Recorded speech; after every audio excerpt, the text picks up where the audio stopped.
ಸಿಂಗಾಪುರಲ್ಲಿ shooting ಮಾಡ್ತಾ ಇದ್ದೀನಿ.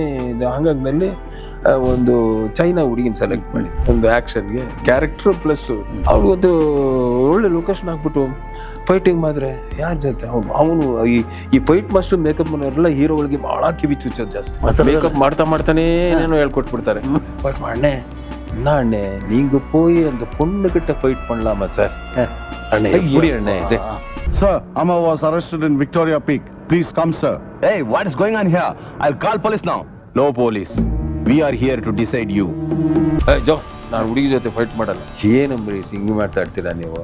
ಜಾಕಿ ಚಾನ್ ಎಲ್ಲ ನೋಡ್ರಿ ಎಷ್ಟು ಬಡಿಸ್ಕೊತಾನೆ ಹುಡುಗಿರ ಜೊತೆ ಎಲ್ಲ ಜಗಳ ಮಾಡ್ತಾರೆ. ಇಲ್ಲ ನಾ ಮಾಡೋದು ಇಲ್ಲ, ನಾ ಮಾಡು, ನಾ ಫಿಕ್ಸ್ ಮಾಡಿಬಿಟ್ಟು ನಾ ಹುಡುಗಿನ. ಸರ್, ವಿಷ್ಣು ಮತ್ತೆ ಪ್ರಭಾಕರ್ ಸೆಟ್ಟಲ್ಲಿ ಇದ್ರೆ ಪ್ರಳಯಾಂತಕರು ಸರ್. ಅವ್ರು ನಾವು ಶಾರ್ಟ್ ನಡೀತಿರುವಾಗ ನಾನು ಏನೂ ಹೊಡೆದು ಬಿಡೋದು, ಜೋರಾಗಿ ಹೇಳ್ತಾ ಇದ್ದೆ, ವಿಷ್ಣು ನೀ ಅಲ್ಲೋಗಿ ಇದನ್ನ ತಿಳ್ಕೊಂಡು ಇದ್ ಮಾಡ್ಬಿಟ್ಟು ಅದನ್ನ ತಗೊಂಡ್ ಬಂದು ಇಲ್ಲಿ ಬಂದ್ಬಿಡು, ಪ್ರಭಾಕರ್ ನೀನ್ ಇದ್ ಮಾಡು ಅದ್ ಮಾಡು ಅಂತಂದ್ರೆ ಒಳ್ಳೆ ಸಮಯಕ್ಕೆ ಬಂದೆ. ಬಿಸ್ನೆಸ್ ನಾನು ಇದಕ್ಕೆ ಬಂದಿದ್ದು ನಿಮ್ ಜೊತೆ ಸೇರೋದಕ್ಕಲ್ಲ, ಈ ರಾಮನ್ ವಿಗ್ರಹ ತಗೊಂಡೋಗೋದಕ್ಕೆ. ಏನ್ ನಟರಾಜ್ ತಮಾಷೆ ಮಾಡ್ತಿದ್ಯಾ? ಇಬ್ರು ನಮ್ ಕಡೆ ಕ್ಯಾಮ್ರಾ ಕಡೆ ತಿರುಗಿ ನೋಡ್ತಿರ್ಲಿಲ್ಲ ಸರ್.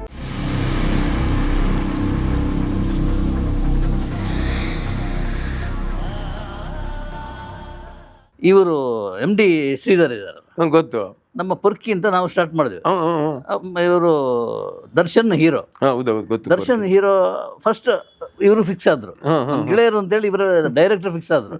ಅಲ್ಲಿ ಹೋದಾಗ ಡೈರೆಕ್ಟರ್ ಯಾರು ಇದು ಮಾಡ್ತಾರೆ ಅಂತ ಹೇಳಿ MD ಶ್ರೀಧರ್, ಅವ್ರು ಸಾಫ್ಟ್ ಡೈರೆಕ್ಟರ್, ಅವರನ್ನು ಇಟ್ಟುಕೊಂಡು ನಾವು ಸಿನಿಮಾ ಮಾಡ್ಲಿಕ್ಕೆ ಆಗುತ್ತೆ ಅಂತೇಳಿ ದರ್ಶನ್. ಏನಪ್ಪ ಏನು ಮಾಡೋದು ನೆಕ್ಸ್ಟ್? ಇಲ್ಲ, ನಮಗೆ ದರ್ಶನಗಿಂತ ಅವ್ರು ಇಂಪಾರ್ಟೆಂಟ್. ನನಗೆ ಕಮಿಟೆಡ್ ಅದು ಅಲ್ವಾ, ಎಲ್ಲ ಸ್ಕ್ರಿಪ್ಟ್ ಎಲ್ಲ ಮಾಡಿ ಆಗಿದೆ. ಏನೇ ರೀಮೇಕ್ ಆಗಿದ್ರು ಕೂಡ ಪೊರ್ಕಿದು ಇದ್ರು ಕೂಡ ಕೆಲಸ ಮಾಡಿದಾರಲ್ಲ, ಅವ್ರನ್ನ ಬಿಡ್ಲಿಕ್ಕೆ ಆಗಲ್ಲ ಅಂತ. ಇಲ್ಲ ಸರ್, ಅವ್ರು ನಿಮ್ಮ ಒಪ್ಪಬೇಕು. ಆಮೇಲೆ ನೋಡಿದರೆ ಸಿನಿಮಾ ಚೆನ್ನಾಗಿ ಬಂತು, ಒಳ್ಳೆಯದ ಲಾಭ ಬಂತು. ನೆಕ್ಸ್ಟ್ ನೋಡಿದರೆ 5 ಫಿಲ್ಮು ನೀವು ಏನು ಹೇಳಿದ ಕೇಸ್ ಅದೇ ಇದೇ ಥರ ಆಗಿದೆ ಸರ್. ತುಂಬಾ ದೂರ. ಆಮೇಲೆ ಹಂಗೆ ಫೈಟ್ ಮಾಸ್ಟರ್ ಹಿಂಗೆ ಆಯಿತು. ನಾನು ಒಳ್ಳೆ ಫೈಟ್ ಮಾಸ್ಟರ್ ಫಿಕ್ಸ್ ಮಾಡಿದೆ, ಅವು ಬೇಡ ಅಂತಂದು ಅವ್ರಿಗೆ ಯಾರು ಒಬ್ಬರು ಇದ್ದಾರೆ, ಅವ್ರನ್ನ ಇಟ್ಕೊಂಬಿಟ್ರು. ಆಮೇಲೆ ಡ್ಯಾನ್ಸ್ ಮಾಸ್ಟರ್ ಫಿಕ್ಸ್ ಮಾಡಿದೆ ಸರ್, ಭಾಳ ತರುಣ್ ಮಾಸ್ಟ್ರು, ಈ ಚಿನ್ನಿ ಪ್ರಕಾಶ್ ಎಲ್ಲ ಫಿಕ್ಸ್ ಮಾಡಿದೆ, ಬೇಡ ಅಂತಾರೆ. ಕೊಡು ಯಾರಪ್ಪ ಹೋಗಲಿ, ನಿನಗೆ ಡ್ಯಾನ್ಸ್ ಬಿಟ್ಟು ಹೇಳ್ಬೋದು. ಇಲ್ಲ, ಉಡುಪಿ ಜಯರಾಮ್ ಬೇಕು. ಉಡುಪಿ ಜಯರಾಮು ದೇವಿ ಅವ್ರ ಜೊತೆ ನಿಮಗೆಲ್ಲ ಗೊತ್ತು. ಸರಿ ಸರ್. ಆಮೇಲೆ ನಾನು ಏನು ಒಳ್ಳೆ ಮಾಸ್ಟರ್ಗಳು ಕೊಟ್ಟರು, ಬೇಡ ಅಂತಾರೆ ಹಂಗೆ ಹೀಗೆ ಅಂತಂದರೆ. ಆಮೇಲೆ ವಿಷಯ ಗೊತ್ತಾಯಿತು, ಆ ಡ್ಯಾನ್ಸ್ ಮಾಸ್ಟರ್ಗಳು ಬಂದರೆ ಸಿಕ್ಕಾಪಟ್ಟೆ ಕುಣಿಸ್ತಾರೆ, ನನ್ನ ಕೈಲಿ ಕುಣಿಯೋಕ್ಕಾಗ ಏನೇನೋ ಸ್ಟೆಪ್ಸ್ ಹಾಕ್ಬಿಟ್ರೆ ನಾನೆಲ್ಲಿ ಕುಣಿಯೋದು. ಉಡುಪಿ ಜಯರಾಮ್ ಆದರೆ ಪಾನಿಸ್ಟ್ ಆಗಿ ನನ್ನ ಬಗ್ಗೆ ಗೊತ್ತು ಅವರಿಗೆ, ಉಪಾಯಿಗೆ ಮೂವ್ಮೆಂಟ್ಗಳು ಹಾಕಿಬಿಡ್ತಾರೆ. ಅದಕ್ಕೆ ಕಣಪ್ಪ ಸುಮ್ಮನೆ ತಲೆ ಕೆಡಿಸ್ಬೇಡ ನೀ ಸುಮ್ಮನೆ ಸರ್. ಈ ಥರ ಎಲ್ಲ ತುಂಬಾ ನಡೆದಿರೋ ಘಟನೆ ಸೀರಿಯಸ್, ಈಗ ಹೇಳ್ತಾ ಇರೋ ತಮಾಷೆ ಆಗ್ಬಿಡುತ್ತೆ. ತಮಾಷೆ ಸರ್, ಅದಕ್ಕೆ ಕೊಟ್ಟು ತಗೊಂಡು ಸಿನಿಮಾ ಮುಗಿಸ್ಬೇಕು. ಹೌದು, ಹೀರೋನು ನಾವು ಒಪ್ಪಿಸ್ಲೇಬೇಕು, ಈ ಪ್ರೊಡ್ಯೂಸರ್ನೂ ನಾವು ಒಪ್ಪಿಸ್ಬೇಕು, ಕಥೆನೂ ಕೆಡಬಾರ್ದು ಸರ್. ಈ ಥರ ಬಹಳಷ್ಟು ಅಲ್ಲಿ ಸಿಂಗಾಪುರಲ್ಲಿ ಶೂಟಿಂಗ್ ಮಾಡ್ತಾ ಇದ್ದೀನಿ.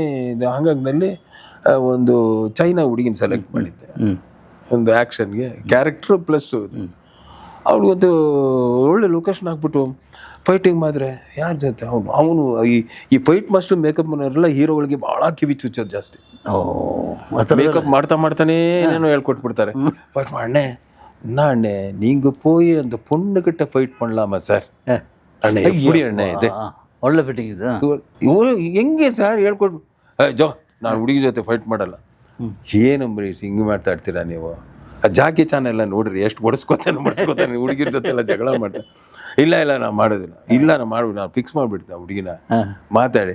ಅವರೆಲ್ಲ ಹೆಂಗೆ ಅಂದರೆ ಪರ್ ಅವರ್ ಪೇಮೆಂಟು ಅಲ್ಲಿ ಪರ್ ಅವರ್ಗೆ ಇಷ್ಟೊಂದು ಮಾತಾಡಿ fix ಆಗ್ಬಿಟ್ಟಿದ್ದೆ.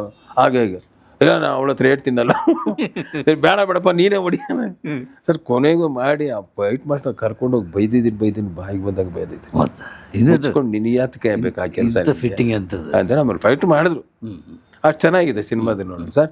Cinema super duper hit ಆಗಿದೆ. ಇಲ್ಲ ಸರ್, ಎಷ್ಟು ಕಷ್ಟಪಟ್ಟಿರ್ಬೇಕು. ಈ ಥರ ಡೈರೆಕ್ಟ್ರು ನೀವು ಆ ಫೋಟೋ ಆ ವಿಡಿಯೋ ತೋರಿಸ್ದಾಗಿಂದ ನನಗೆ ತಲೆ ಕೆಟ್ಟ, ನಾನು ಯಾಕೆ ತಲೆ ಪರ್ಚ್ಕೊಳ್ಳಿಲ್ಲ, ಅಷ್ಟು ಕಷ್ಟ ಇದೆಯಾ? ತಲೆ ಮಾತ್ರ ಅಲ್ಲ ನೀವು ಪರ್ಚಿಕೊಳ್ಳೋದು. ಅಲ್ಲ, ಈಗ ನಾನು ಹೇಳ್ತಾ ಇರೋದ್ರಲ್ಲಿ ಎಂತೆಂಥ ಕಷ್ಟಗಳು ಅನುಭವಿಸಿರ್ಬೇಕು. ಇದನ್ನೆಲ್ಲ ದಾಟಿ ಬರಬೇಕಾದ್ರೆ ಕೂಲಾಗಿರ್ಬೇಕು, ಯೋಚನೆ ಮಾಡ್ಬೇಕು ಏನು ಮಾಡೋಣ, ಏನು ಮಾಡೋಕ್ಕೆ ಸಾಧ್ಯ ಅನ್ನೋದೇ ಇಂಪಾರ್ಟೆಂಟ್ ಆಗುತ್ತೆ. ಅಷ್ಟು ಭಾಳ ಉಪಾಯದಲ್ಲಿ ಭಾಳಷ್ಟು ಸಿನಿಮಾಗಳಲ್ಲಿ ಹೀಗೆ ಮಾಡಿದ್ದೆ ಸರ್. ಸಾಹಸ ಸಿನಿಮಾ ಮಾಡುವಾಗ ವಿಷ್ಣುವರ್ಧನ್ ಎಷ್ಟು ಸಹಕಾರ ಕೊಟ್ಟರು ಅಂತಂದರೆ, ಒಂದೇ ಸೆಟ್ಟಲ್ಲಿ ಸರ್ ಆ ಸಿನಿಮಾ ಕೂಡ 40-45 ದಿವಸ ದಾಟಿಲ್ಲ ನಾನು. ಈಗೆಲ್ಲ 150 ದಿವಸ ಮಾಡ್ತಾರೆ, 200 ದಿವಸ ಮಾಡ್ತಾರೆ, ಹೀಗೆ ನನಗೆ ಅರ್ಥ ಆಗ್ತಾ ಇಲ್ಲ. ನಾವು ಆ ಕಾಲದಲ್ಲಿ ಯಾವ ಫೆಸಿಲಿಟೀಸ್ ಇಲ್ಲ, ಯಾವ ಗ್ರಾಫಿಕ್ ಇಲ್ಲ, ಯಾವ ಡಿಜಿಟಲ್ ಇಲ್ಲ. ಹೌದು, ನಾವು ಫಿಲ್ಮ್ನಲ್ಲಿ ಶೂಟ್ ಮಾಡ್ತಾ ಇದ್ವಿ. ಆದ್ರೂ ಅಷ್ಟು ಅಚ್ಚುಕಟ್ಟಾಗಿ ನೀಟಾಗಿ ನಾವು ಮಾಡ್ತಾ ಇದ್ವಿ. ನಾನು ಅಂತಲ್ಲ, ಸೋಮಶೇಖರ್ ಮಾಡಿದ್ದಾರೆ, ವಿಜಯ ರೆಡ್ಡಿ ಮಾಡಿದ್ದಾರೆ, ಸಿದ್ಧಲಿಂಗನವ್ರು ಮಾಡಿದ್ದಾರೆ, ಪುಟ್ಟಣ್ಣ ಎಲ್ಲ ಒಳ್ಳೊಳ್ಳೆ ಸಿನಿಮಾಗಳು ಕೊಟ್ಟಿಲ್ಲ ಅವರೆಲ್ಲ. ನಾನು ಮಾತ್ರ ಅಲ್ಲ, ಅವರೆಲ್ಲರೂ ಕಮ್ಮಿ ಶೆಡ್ಯೂಲ್ ಏನು ಹಾಕೊಂಡಿದ್ರು ಮಾಡ್ಕೊಂಡಿದ್ದಾರೆ. ಈಗಿನ ಕಾಲದಲ್ಲಿ ಇಷ್ಟೊಂದು ಸರ್, ಒಂದು ಸೆಟ್ಟಲ್ಲಿ ಆ ಕಡೆ ವಿಜಯ್ ಫೈಟ್ ಮಾಡ್ತಾ ಇರೋನು, ನಾನಿಲ್ಲಿ ಶಾರ್ಟ್ ರೆಡಿ ಮಾಡ್ಕೊಂಡು ವಿಜಯ್ ಅಂತಂದರೆ ಆಯ್ತಾಯ್ತು ಕಳಿಸ್ಕೊಡ್ತೀನಪ್ಪ ಅನ್ನೋನು, ವಿಷ್ಣು ಅಲ್ಲಿ ಬಂದು ಡ್ರೆಸ್ ಚೇಂಜ್ ಮಾಡ್ಕೊಂಡು ಈ ಶಾರ್ಟಿಗೆ ಬರೋನು ಸರ್. ಸರ್ ಹಿಂಗೆ ಮಾಡಿರಬೇಕು ಒಂದೇ ಸೆಟ್ಟಲ್ಲಿ. ಆ ಕಡೆ ಪರ್ಸನ್ ಫೈಟ್ ಆಕ್ಷನ್, ಈ ಕಡೆ ಬಂದು ಸೀನ್ ಆ್ಯಕ್ಟ್ ಮಾಡೋದು. ಆ ಥರ ವಿಷ್ಣು ಕೋಆಪ್ರೇಟ್ ಮಾಡಿದ್ದಾರೆ ಅಂದರೆ ಆ ಥರ ನಟ ನಮಗೆ ಸಿಕ್ಕೋದೇ ಕಷ್ಟ. ಎಷ್ಟು ಫಿಲ್ಮ್ ಮಾಡಿದ್ರಿ ಸರ್? ಸುಮಾರು ಸಿನಿಮಾ ಮಾಡಿಬಿಟ್ಟಿದ್ದೇನೆ ಸರ್. ನೆಕ್ಸ್ಟ್ ವಿಷ್ಣು. ಬಟ್ ನನಗೆ ಅವ್ರನ್ನ ಡೈರೆಕ್ಟ್ ಮಾಡೋಕ್ಕೆ ಅವಕಾಶ ಮಾಡಿಕೊಟ್ಟಿದ್ದೆ ವಿಷ್ಣು ಆ್ಯಕ್ಚುಲಿ. ಹೌದು, 79ನಲ್ಲಿ ಸರ್ ವಿಜಯ ವಿಕ್ರಮ ಅಂತ ಒಂದು ಡಬಲ್ ಆ್ಯಕ್ಟಿಂಗಿಗೆ ವಿಷ್ಣುವರ್ಧನ್, KSR ದಾಸ್ ಡೈರೆಕ್ಟ್ರು. ಅವರು ರಾಜಾ ಸೀಟ್ ಮರ್ಕೆರ ಅಲ್ಲಿ ಸಾಂಗ್ ಶೂಟ್ ಮಾಡ್ತಾರೆ. ಸಾಂಗ್ ಸ್ಟಾರ್ಟ್ ಆಯಿತು, ಪಾಪ ಅವ್ರಿಗೆ ಎದೆ ಹಿಡ್ಕೊಂಡು ಕೂತ್ಬಿಟ್ರು ದಾಸ್ ಅವರು. ಸಾಂಗ್ ಕಂಟಿನ್ಯೂ ಆಯಿತು, ಅವ್ರು ಹಾಸ್ಪಿಟ್ಲ್ ಹೋಗ್ಬಿಟ್ರು. ಸಾಂಗ್ ಮುಗಿದೋಯ್ತು, ಸೀನ್ ಮಾಡಬೇಕು, ಮಾಡೋಕ್ಕಾಗಲಿಲ್ಲ. ಯಾಕೆ ಅಂತಂದರೆ ವಿಷ್ಣು ಡೈರೆಕ್ಟ್ ಇಲ್ಲದೆ ನಾನು ಹೆಂಗೆ ಮಾಡಲಿ ಅಂತೇಳಿ. ಸರಿ ಬಂದ್ಬಿಡ್ತಾರೆ ನೋಡಿದ್ರೆ ಅವರು ಮಡ್ರಾಸಿಗೆ ಶಿಫ್ಟ್ ಆಗೋಗ್ಬಿಟ್ರು. ಸೀರಿಯಸ್ ಜಾಸ್ತಿ ಆಗೋಯ್ತು, ಬಿಟ್ಟು ಚೆನ್ನೈ ಕಳಿಸ್ಬಿಟ್ರು ಸರ್. ಓಕೆ ಸರ್, ವಿಷ್ಣು ನನ್ನ ಹತ್ರ ತಪ್ಪಾಗಿ ತಿಳ್ಕೊ, ಅವರು ಅಜಂತಾ ಮೂವೀಸ್ ಅವರು ಅವಾಗ ಒಬ್ಬ ಫೈನಾನ್ಸರ್ ಇದ್ರು, ನಿಚ್ಚಾನಿ ಅಂತೇಳಿ, ಅವರೇ ಸಿನಿಮಾ ಫ್ಯಾನ್. ಅವರು ಫೋನ್ ಮಾಡಿ ಅವ್ರು ಏನು ಮಾಡಿಬಿಟ್ಟಿದ್ದಾರೆ, ತ್ರಿಬಲ್ ಆ್ಯಕ್ಟಿಂಗ್ ಎಲ್ಲ ಮಾಡಿಸಿದ್ರೆ ವಿ ಸೋಮಶೇಖರ್ನ ಕಳಿಸ್ಬಿಡೋಣ. ಅವರು ಬೆಂಗಳೂರಿಗೆ ಬಂದುಬಿಟ್ರು. ನಾನು ನಮ್ಮ ಪ್ರೊಡ್ಯೂಸರ್ಗೆ ಹೇಳ್ತೆ, ನಾನು ಮಾಡೋದಿಲ್ಲ. ನಾನು 77ರಲ್ಲಿ ನಾನು ಒಂದು ಸಿನಿಮಾ ಡೈರೆಕ್ಟ್ ಮಾಡಿದೆ ಫಸ್ಟ್ ಇಂಡಿಪೆಂಡೆಂಟ್ ಆಗಿ. ಅದಾದಮೇಲೆ 2 ವರ್ಷ ನನ್ನ ಕೆಲಸ ಇಲ್ಲ, ಅವಾರ್ಡ್ ಫಿಲ್ಮ್ ಮಾಡೋಕ್ಕೆ ಹೋಗಿ ಸಿನಿಮಾ ಕೊಟ್ಟಿಲ್ಲ, ಯಾವ ಡೈರೆಕ್ಟರ್ ಹತ್ರನೂ ಹೋಗಿಲ್ಲ ನಾನು. KSR ದಾಸ್ ನನಗೆ ಪರಿಚಯ ಇದ್ದಾರೆ, ಅವರೇ ಕರೆದ್ರು, ಬಾರೆ ನನ್ನ ಹತ್ರ ಏನು ಅಂತ ಹೇಳ್ಬಿಟ್ಟು, ಅದಕ್ಕೋಸ್ಕರ ನಾನು ಬಂದು ಮಾಡಿದ್ದೀನಿ, ನಾನು ವಾಪಸ್ ಹೋಗ್ತೀನಿ. ಇಲ್ಲ ನೀವು ಇಲ್ಲದೆ ಇದ್ರೆ ಹಿಂಗೆ ಅಂತಂದರು. ಆಮೇಲೆ ದಾಸ್ ಅವ್ರಿಗೆ ಅವ್ರು ಫೋನ್ ಮಾಡಿ, ಅವ್ರು KSR ದಾಸ್ ಹೇಳಿದೆ, ಇಲ್ಲಪ್ಪ ಆತನಿಗೆ ಪ್ರೋಗ್ರಾಮು ಶೆಡ್ಯೂಲು ಎಲ್ಲ ಆತನೇ ಇದೆ, ಅವ್ನು ಇಟ್ಕೊಂಡು ಮಾಡಿ ಅಂತೇಳಿ. ನಾನು ಇರೋಕ್ಕಾಗಲ್ಲಪ್ಪ, ನಾವು ಹೊರಟೋಗ್ತೀನಿ. ಸರ್, ಇದೇ ಜಂಜಾಟದಲ್ಲಿ 3 ದಿವಸ ಕಳೆದೋಯ್ತು. ಎಲ್ಲ ಊಟ ತಿನ್ನೋದು ಮಾಡೋದು ಎಲ್ಲ ವಿಷ್ಣು ಅಲ್ಲೇ ಇದ್ದಾರೆ. ಆಮೇಲೆ ದ್ವಾರಕೀಶ್ ಈಸ್ ಕೋಆಪ್ರೇಟೆಡ್, ಬನ್ನಿ ಅಲ್ಲಿವರೆಗೂ ಕಾಮಿಡಿ ಸೀನ್ ತೆಗೋಣ. ಅವರು ಮುಷಿಕುರ್ತಿ ಯಾವುದಾದ್ರು ಕಾಮಿಡಿ ಸೀನೆಲ್ಲ ನಾನೇ ಶೂಟ್ ಮಾಡಿದೆ. ಆಮೇಲೆ ದ್ವಾರಕೀಶು ಬಂದು ಹೇಳಿದ್ರು ವಿಷ್ಣುಗೆ, ಇಲ್ಲ ಕಣವ ಮಾಡ್ತಿದ್ದಾನೆ, ಚೆನ್ನಾಗೆ ಶಾರ್ಟ್ ತೆಗಿತಾನೆ, ಮಾಡ್ಕೊಂಡು. ಬೇಜಾರು ಮಾಡ್ಕೊಬೇಡ, ನಾನು ಫಸ್ಟ್ ಟೈಮ್ ಕಣಯ್ಯ ಇದು ಡ್ಯೂಯಲ್ ಕ್ಯಾರೆಕ್ಟರ್ ಮಾಡ್ತಾಯಿದ್ದೀನಿ, ನೀವು ತಪ್ಪಾಗಿ ತಿಳ್ಕೊಬೇಡ. ನಾನಂದೆ, ಡಬಲ್ ಆ್ಯಕ್ಟಿಂಗು ಬರೀ ಚೀಟಿಂಗ್ ಮಾಡೋದು ಅಷ್ಟೇ, ದೊಡ್ಡ ಟೆಕ್ನಿಕ್ ಏನಿಲ್ಲ ಅಂತ ಹೇಳ್ತೀನಿ. ಅದು ದೊಡ್ಡ ಟೆಕ್ನಿಕೇ ಇಲ್ಲ sir, it is cheating in the camera, that's all. ಅದಕ್ಕೆ ಅದೆಲ್ಲ ಗೊತ್ತಿತ್ತು ನನಗೆ ಮಾಡೋಣ. ಅದು ಏನು ಆತನಿಗೆ ಆಗಲಿಲ್ಲ. ಕೊನೆಯಲ್ಲಿ ದಾಸರು ಒಂದೇ ಮಾತಾಡಿದ್ರು, ವಿಷ್ಣು ದಯವಿಟ್ಟು ಮಾಡು, ಅವ್ನು ನಾನು ಹೆಂಗೆ ತೆಗಿತೀನಿ ಎಲ್ಲ ಗೊತ್ತು ಆತನಿಗೆ, ಮಾಡಿಬಿಡು, ಸರಿಗೆ ಬರಲ್ಲ ರೀಶೂಟ್ ಮಾಡ್ತೀನಿ, that is my promise, reshoot ಮಾಡ್ತೀನಿ, ಮಾಡು, ನೀವು ಒಪ್ಕೋದೇವಿ. ಪಾಪ ಸೋಮಶೇಖರ್ ಇಲ್ಲ, ಅವ್ರು ಇಲ್ಲದೆ ಹೋದ್ರೆ ನಾನು ಹೀಗೆ ಮಾಡೋದು, ಅವರು ವಾಪಸ್ ಹೊಟ್ಟರು. ಸರ್, ರೀಸ್ ಆ್ಯಕ್ಟರ್ ಒಂದು 15 ದಿವಸ ಶೂಟ್ ಮಾಡಿದೆ ವಿಷ್ಣು ಇಟ್ಕೊಂಡೆ. ಆರಂಭದಲ್ಲಿ ಸ್ವಲ್ಪ ಅವ್ರಿಗೆ ಹಸಿಟೇಷನ್ ಇತ್ತು. ಓಕೆ, ಇನ್ನೊಂದು ಕ್ಯಾರೆಕ್ಟರ್ ಎಲ್ಲ ಶೂಟ್ ಮಾಡ್ತಾ ಇದ್ದೆ. ಆಮೇಲೆ 15 ಡೇಸ್ ಆಯ್ತು ಸರ್, ಶೂಟ್ ಮಾಡಿಬಿಟ್ಟೆ, ಆಯಿತು. ಪಾಪ ವಿಷ್ಣು ಕೂಡ ಹೇಳಿದ್ರು, ತಪ್ಪಾಗಿ ತಿಳ್ಕೊಬೇಡ ಹಿಂಗೆ ಅನ್ಕೊಂಡು. ಆಯಿತು ಬಿಡು ವಿಷ್ಣು, ನಿಮ್ಮ ಒಂದು ಇದಿತ್ತು, 2 ಪಾತ್ರ ಮಾಡ್ತಾ ಇದ್ದೀವಿ ಅನ್ನೋದು, ನಿಮ್ಗೆ ಸ್ವಲ್ಪ ಕಾನ್ಫಿಡೆನ್ಸ್ ಬೇಕಾಗಿತ್ತು. ಸರ್, ಚೆನ್ನೈನಲ್ಲಿ ಇದ್ದೀನಿ, ಯಾವುದೋ ಎಡಿಟಿಂಗಲ್ಲಿ ಇದ್ದೀನಿ. ಅವಾಗ ಒಬ್ಬ ವರದಾಚಾರಿ ಅನ್ನೋರು ಬಂದರು ಸರ್. ವರದಾಚಾರಿ ಅಂತ ಒಬ್ಬ ಮ್ಯಾನೇಜರ್. ಇಲ್ಲಿ ಜೋಸೇಮನ್ ಯಾರು ಅಂತ ಸರ್ ಅವಾಗ ಹೇಳಿದ್ರು, ನಾವು ಇವರೇ ಜೋಸೇಮನ್, ನಾನು ವರದಾಚಾರಿ ಅಂತ, ನಾನು ಈ ದುಂಡಿ ಡೈರೆಕ್ಟರ್ ಇದ್ದಾರಲ್ಲ, ದುಂಡಿ ರಾಜ್ ಅಂತ ಪ್ರೊಡ್ಯೂಸರು, ಅವರ ಮ್ಯಾನೇಜರ್ ನಾನು. ಸರಿ, ಏನು ನಾನು, ಇಲ್ಲ ನೀವು ನಮ್ಮ ದುಂಡಿ ರಾಜ್ ಕರೀತಾ ಇದ್ದಾರೆ. ಯಾಕೆ ನನ್ನನ್ನು ಕರೀತಾ ಇದ್ದಾರೆ ಅಂತ. ಇಲ್ಲ, ನಾವು ಒಂದು ಪಿಕ್ಚರ್ ಮಾಡ್ತಾ ಇದ್ದೀವಿ ನಾವು, ಅದಕ್ಕೆ ನೀವು ಡೈರೆಕ್ಟ್ರ, ನೀವು ಯಾರು ಅಂತ ಗೊತ್ತಿಲ್ಲ, ನಾನು ಡೈರೆಕ್ಟ್ರು ಅಂತಿದ್ದೀರಲ್ಲ ಅಂತಂದೆ. ಆವಾಗ ವರದಾಚಾರಿ ಅನ್ನೋರು ಹೇಳಿದ್ರು, ಇಲ್ಲ ಸರ್, ನೀವ್ಯಾರು ನಮಗೆ ಗೊತ್ತಿಲ್ಲ, ನಾವ್ಯಾರು ನಿಮಗೆ ಗೊತ್ತಿಲ್ಲ, ಆದರೆ ವಿಷ್ಣುವರ್ಧನ್ ಈ ಪಿಕ್ಚರ್ಗೆ hero. He recommended your name. Sir Vishnu ನಾನು ಮರೆಯೋಕ್ಕಾಗುತ್ತೆ ಸರ್. ಆ ಒಂದು 15 ದಿವಸ ನಂಗೆ ಕೆಲಸ ನೋಡಿ ಆ ಥರ ರಶ್ ಎಲ್ಲ ನೋಡಿ ಖುಷಿಯಾಗಿ ನೆಕ್ಸ್ಟ್ ವಿಷ್ಣು ನನಗೆ ಅವನನ್ನ ಇಂಡಿಪೆಂಡೆಂಟ್ ಆಗಿ ಡೈರೆಕ್ಟ್ ಮಾಡೋಕ್ಕೆ ಒಂದು ಅವಕಾಶ ಮಾಡಿಕೊಟ್ಟಿದ್ದ. ನನ್ನ ರೋಷ 100 ವರ್ಷ ಸರ್. ನಾನು ನನ್ನ ರೋಷ 100 ವರ್ಷ ಅಂತೇಳಿ ವಿಷ್ಣು ಆ ಒಂದು ಅವಕಾಶ ಕೊಟ್ಟಿದ್ರು. ತಕ್ಷಣ ಈ ಅಜಂತ ಮೂವೀಸ್ನವ್ರದ್ದೇ ಅದು ವಿಜಯ ವಿಕ್ರಮ ಅವರು ಹೇಳಿದ್ರು, ಇದೊಂದು ಮಾಡಿಕೊಟ್ಬಿಡಪ್ಪ ನಿನ್ಗೊಂದು ನಾವು ಸಿನಿಮಾ ಕೊಡ್ತೀವಿ. ಅವರು ಒಂದು ಸಿನಿಮಾ ಕೊಟ್ಟರು, ಸಿಂಹ ಜೋಡಿ ಅಂತ.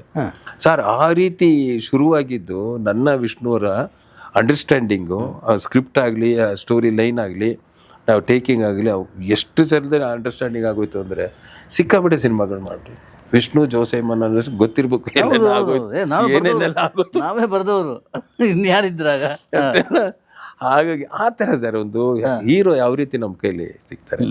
ಹೀರೋ ಮನಸ್ಸು ಮಾಡಿದ್ರೆ ಒಬ್ಬ ಡೈರೆಕ್ಟ್ರಿ ಅಂತ ಅವಕಾಶ ಕೊಡ್ತಾರೆ. ಒಬ್ಬ ಒಳ್ಳೆ ಟೆಕ್ನಿಷಿಯನ್ ಅಂದರೆ ಹೀರೋ ಖಂಡಿತ ಅವಕಾಶ ಕೊಡ್ತಾರೆ ಸರ್. ಅಂಥದ್ದೆಲ್ಲ ಅನುಭವಿಸಿ ನಾವು ಬಂದಿದ್ದೀವಿ ಅಂಥ ಹೀರೋಗಳ ಜೊತೆ. ಸರ್ ವಿಷ್ಣು ಮತ್ತು ಪ್ರಭಾಕರ್ ಸೆಟ್ಟಲ್ಲಿದ್ದರೆ ಪ್ರಳಯಾಂತಕರು ಸರ್ ಅವರು. ನಾವು ಶಾರ್ಟ್ ನಡೀತಿರುವಾಗ ನಾನು ಏನೂ ಹೊಡೆದು ಬಿಡೋದು, ಜೋರಾಗಿ ಹೇಳ್ತಾ ಇದ್ದೆ, ವಿಷ್ಣು ನೀ ಅಲ್ಲೋಗಿ ಇದನ್ನ ತಿಳ್ಕೊಂಡು ಇದು ಮಾಡ್ಬಿಟ್ಟು ಅದನ್ನ ತಗೊಂಡ್ ಬಂದು ಇಲ್ಲಿ ಬಂದ್ಬಿಡು, ಪ್ರಭಾಕರ್ ನೀನ್ ಇದು ಮಾಡು ಅದು ಮಾಡು ಅಂತಂದ್ರೆ ಇಬ್ರು ನಮ್ಮ ಕಡೆ ಕ್ಯಾಮ್ರಾ ಕಡೆ ತಿರುಗಿ ನೋಡ್ತಿರ್ಲಿಲ್ಲ ಸರ್. ಹೇಳಿದಷ್ಟು ಮಾಡ್ಕೊಂಡ್ ಬಂದವರು. ಕಟ್ ಆದ್ಮೇಲೆ ಜೋರಾಗಿ ನಾವು ಅವರಿಬ್ರು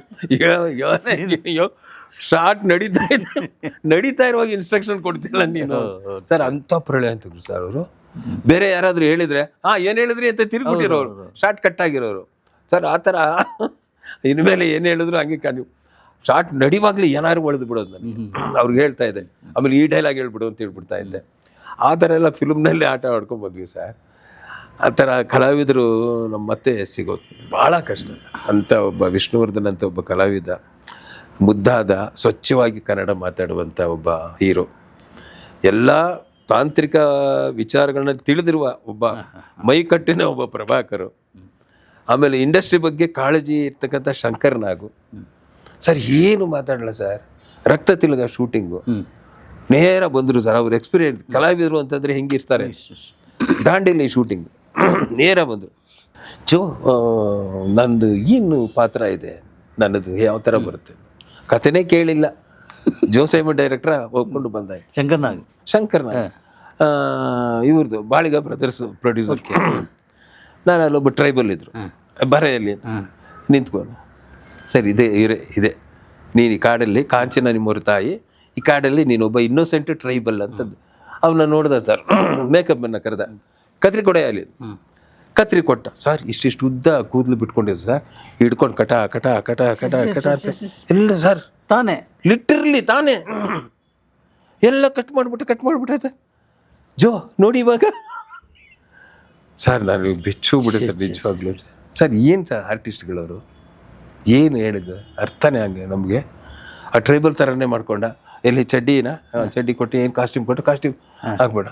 ಒಂದು ಸೀನಲ್ಲಿ ಈ ಒಂದು ಪುಟ್ಕೋಸಿ ಹಾಕ್ಕೊಂಡು ಮೈ ಮೇಲಿರೋ ಬಟ್ಟೆ ಎಲ್ಲ ಚಾಟಿಲಿ ಹೊಡೆದು ಬಟ್ಟೆ ಎಲ್ಲ ಕಿತ್ತೋಗ್ಬಿಡುತ್ತೆ. ಬರೀ ಪುಟ್ಕೋಸಿ ಸರ್.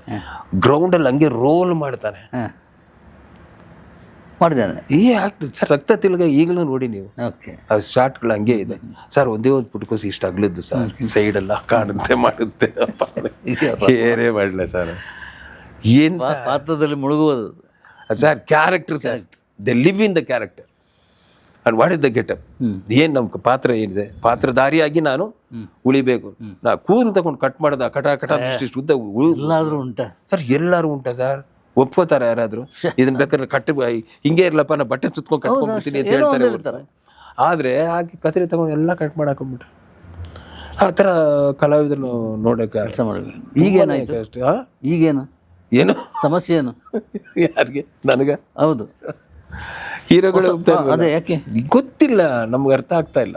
ಕತೆ ರೆಡಿ ಇದೆ ಸರ್, ಸ್ಕ್ರಿಪ್ಟ್ ರೆಡಿ ಇದೆ, ಹೌದು, ಪ್ರೊಡ್ಯೂಸರ್ ರೆಡಿ ಇದ್ದಾರೆ, ಡೈರೆಕ್ಟರ್ ರೆಡಿ ಇದ್ದಾರೆ, ಹೌದು. ನಾಯಕ ಯಾಕೆ ರೆಡಿ ಇಲ್ಲ? ನಾಯಕರು ನಮಗೆ ಅಪಾಯಿಂಟ್ಮೆಂಟೇ ಕೊಡಲ್ವಲ್ಲ. ಕತೆ ಕೇಳಿ ಅಂತ ಕೇಳ್ಕೊತೀನಿ. ಮೊದಲು ಕತೆ ಕೇಳಿ. ಈಗ ನಾನು ಇದನ್ನ ನೋಡಿದ್ರೆ ನಾನು ಯಾರನ್ನು ಕೇಳಿದ್ರಲ್ಲ ಅವ್ರಿಗೆಲ್ಲ ನೆನಪು ಬರ್ಬೋದು.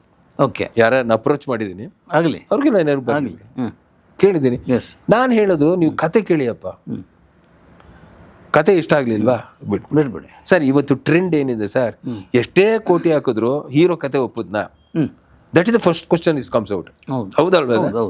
ಹೀರೋ ಕತೆ ಒಪ್ಪಿದ್ರೆ ತಾನೇ ಪ್ರೊಡ್ಯೂಸರ್ ದುಡ್ಡು ಹಾಕ್ತಾನೆ. ಆ ದುಡ್ಡು ಹಾಕೊಂಡು ರೆಡಿ ಇದ್ದಾನೆ. ಆ ದುಡ್ಡು ಹಾಕೋನಿಗೆ ಕತೆ ಇಷ್ಟ ಆಗಿದೆ, ಅವನು ಹೇಳ್ತಾನೆ ಈ ಕತೆ ನನಗೆ ಇಷ್ಟ ಇದೆ, ಸೀರಿಯಸ್ ವಿಷಯ ಸರ್, ನಗ್ತಿದ್ದೀರಿ. ದುಡ್ಡು ಹಾಕೋಣಪ್ಪ, ನಾನು ಅದೆಷ್ಟು ಹಾಕುತ್ತೆ ನಾನು ನೋಡಿ ಅಷ್ಟಾಗಲ್ಲ ಇಷ್ಟು ಮಾಡ್ಕೊಡಿ, ಆಯ್ತು ಇಷ್ಟರಲ್ಲಿ ಮಾಡೋಣ ಹೇಳಿ ಅವ್ರಿಗೆ ಹೇಳಿ ಕತೆ. ಸರ್ ಅವ್ರದ್ದು ಹಿಂಗಾಯ್ತು, ಅವ್ರು ಹೋಗಿ ಹೇಳಿ ನೋಡಿ, ಅವ್ರು ಟ್ರೈ ಮಾಡಿ, ಅವ್ರು ಒಬ್ರು ಅಪಾಯಿಂಟ್ಮೆಂಟೇ ಕೊಟ್ಟಿಲ್ಲ. ಈಗ ಆಗ ನಾಳೆ ಕೇಳ್ತೀನಿ, ನಾಡಿದ್ದು ಕೇಳ್ತೀನಿ, ಹೀಗೆ ಎಲ್ಲ ಗೊತ್ತಿರೋ ನಿರ್ದೇಶಕರು. ಸರ್ ಕೊನೆಯಲ್ಲಿ ಪುನೀತ್ ಒಪ್ಕೊಂಡಿದ್ರು ಸರ್. ನಾ ಹೇಳ ದುರಂತ, ನನ್ನ ದುರಂತ. ಲಾಸ್ಟ್ ಒಂದು ಕ್ಲೈಮ್ಯಾಕ್ಸ್ ಚೇಂಜ್ ಮಾಡಿ ಅಂತ ಆಗೇನೋ ಹೇಳಿದಾಗೆಲ್ಲ ಕ್ಲೈಮ್ಯಾಕ್ಸು ಮಾಡಿರ್ಲಿಲ್ಲ ನಾನು. ಇಲ್ಲಿ ಬರೋದು ಸರ್ ಮುಂದೆ ಕ್ಲೈಮ್ಯಾಕ್ಸ್ ಒಂದೇ. ಕ್ಲೈಮ್ಯಾಕ್ಸ್ ಸ್ವಲ್ಪ ಕ್ಲಿಯರ್ ಮಾಡಿ ಹೇಳ್ಬಿಡಿ ಅಂತಂದ್ರು ಸರ್. ಪ್ರಾಮಿಸ್ ಜೊತೆ ಅಷ್ಟು ಸರ್. ನಾನು ಬಂದರೆ ಎದ್ದು ನಿಂತ್ಕೊಬಿಡೋನು ಪುನೀತ್ ಸರ್. ಸರ್ ನಿಜವಾಗ್ಲೂ ಒಬ್ಬ ಹಿರಿಯರಿಗೆ ಗೌರವ ಕೊಡೋದು ಅಂತಂದರೆ ರಾಜ್ಕುಮಾರ್ ಮಕ್ಕಳು ಸರ್. ಎಸ್, ಯಾವತ್ತೂ ನಾನು ಮರೆಯಲ್ಲ. ಅವ್ರು ಹೇಗೆ ರೆಸ್ಪೆಕ್ಟ್ ಕೊಡ್ತಿದ್ರು, ಪಾರ್ವತಮ್ಮ ಅವ್ರು ಯಾವ ರೀತಿ ರೆಸ್ಪೆಕ್ಟ್ ಕೊಡ್ತಿದ್ರು, ಮಕ್ಕಳು ಹಾಗೆ ಸರ್. ನಾವು ಮನೆಗೆ ಹೋದರೆ ನಮ್ಮನ್ನು ಸೋಫಾದಲ್ಲಿ ಕೂರಿಸ್ಬಿಟ್ಟು ಅವ್ರು ಕೆಳಗಡೆ ಕೂತ್ಕೊಂಡ್ಬಿಡ್ತಾರೆ ಸರ್, ಫ್ಲೋರ್ನಲ್ಲಿ ಸರ್. ಎಲ್ಲಿದೆ? ಆಮೇಲೆ ನಾವು ಮಾತಾಡ್ತಾ ಇರ್ತೀವಿ, ಏನೋ ಮಾತಾಡ್ತಿದ್ದಂಗೆ ಟೀ ಬಿಸ್ಕೆಟ್ ತಾನಾಗೆ ಬರುತ್ತೆ ಸರ್. ಇವ್ರೇನು ಆರ್ಡರ್ ಮಾಡಲ್ಲ, ಟೀ ತಗೊಂಬನ್ರಿ, ನೀರು ತಗೊಂಬನ್ರಿ, ಏನು. That is the system. How to give respect for the seniors sir. ಅವ್ರ ಹತ್ರ ಕಲಿಬೇಕು ಸರ್. ಶಿವಣ್ಣ ಆಗಲಿ, ರಾಘು ಆಗಲಿ, ಪುನೀತ್ ಆಗಲಿ, ಪಾರ್ವತಮ್ಮರಾಗಲಿ, ರಾಜ್ಕುಮಾರ್ ಆಗಲಿ, ಎಂಥ ನಮ್ಮಗಳಿಗೆ ಗೌರವ ಕೊಡ್ತಾ ಇದ್ರು ಅಂತಂದರೆ hats off to that family. ನಾ ಹೇಳ್ತೀನಲ್ಲ, ಅವ್ರ ಪಿ ಎಗಳೆಲ್ಲ ನಂಬರ್ ಕೊಟ್ಟರು ಸರ್. ಬಂದಮೇಲೆ ನಿಮಗೆ ಹೇಳ್ತೀವಿ ಸರ್, ಬಂದಮೇಲೆ ಹೇಳ್ತೀವಿ ಅಂತಂದ್ರೆ ಆಯ್ತು ಅಪಾಯಿಂಟ್ಮೆಂಟ್. ಆಮೇಲೆ ತುಂಬ ಕ್ಲೋಸ್ ಆಯಿತು ಅವ್ರಿಗೆ ಹೇಳಿದೆ, ಇಲ್ಲ ಸರ್ ನಾವು ಹೇಳಿದ್ರಾಗಲ್ಲ, ನೀವು ಮಾತಾಡಿ ಇವ್ರಿಗೆ ಗೊತ್ತೇಳಿ ಕೇಳಿ ಹೇಳ್ತೀವಿ. ಸರಿ. ಆಮೇಲೆ ಅವ್ರನ್ನ ನಿರ್ಮಾಪಕ ಒಬ್ಬರಿದ್ರು, ಅದು ಹಿಂದೆ ಒಂದು ಸಿನಿಮಾ ಮಾಡಿದ್ರು. ಆ ಪ್ರೊಡ್ಯೂಸರ್ ಫೋನ್ ಮಾಡಿದ್ರು, ಅವನು ಫ್ರೆಂಡ್ ನನಗೆ ಗೊತ್ತಿದ್ದವನೇ, ಚಿಕ್ಕವರು. ಏನೇ ನೀನು ಆಲ್ರೆಡಿ ದರ್ಶನ ಸಿನಿಮಾ ಮಾಡಿದ್ದೆ, ನನ್ನ ಹತ್ರ ಒಂದು ಕತೆ ಇದೆ, ತುಂಬ ಚೆನ್ನಾಗಿದೆ, ನೋಡು ನೀನು ಕೇಳ್ಬಿಟ್ಟು ಬೇಕಾದ್ರೆ ನೀನು ಮಾಡಿದ್ದಾರೆ. ಅವ್ನ ಪ್ರಪೋಸಲ್ ಇತ್ತು, ಮುಂದಿನ ಸಿನಿಮಾ ಅವನೇ ಮಾಡೋದು, ಅಡ್ವಾನ್ಸ್ ಕೊಟ್ಬಿಟ್ಟಿದ್ದೆ, ಕತೆ ಕೇಳ್ಬಿಟ್ಟು ಮಾಡ ಅಂತಂದು. ಸರಿ ಅವರು ಸರ್ ಒಂದು ಸಿನಾಪ್ಸಿಸ್ ಕಳಿಸ್ಕೊಡಿ, ಮೇಲ್ ಮಾಡಿಬಿಡಿ. ಸರಿ ಆಯ್ತು ಕಳಿಸ್ಕೊಡ್ತೀನಿ ಅಂತಂದು. ಇಲ್ಲ ಸಿನಾಪ್ಸಿಸ್ ಕಳಿಸಿದ್ಮೇಲೆ ನೀವು ನನಗೊಂದು ಫುಲ್ ಸ್ಕ್ರಿಪ್ಟ್ನ ಮೇಲ್ ಮಾಡಿಬಿಡಿ, ನಮ್ದು ಟೀಮ್ ಇದೆ, ಅವರೆಲ್ಲ ಓದ್ತಾರೆ, ಅದಾದ್ಮೇಲೆ ಎಲ್ಲಪ್ಪ ಸಿನಾಪ್ಸಿಸ್ ಕಳ್ಸೋಣ.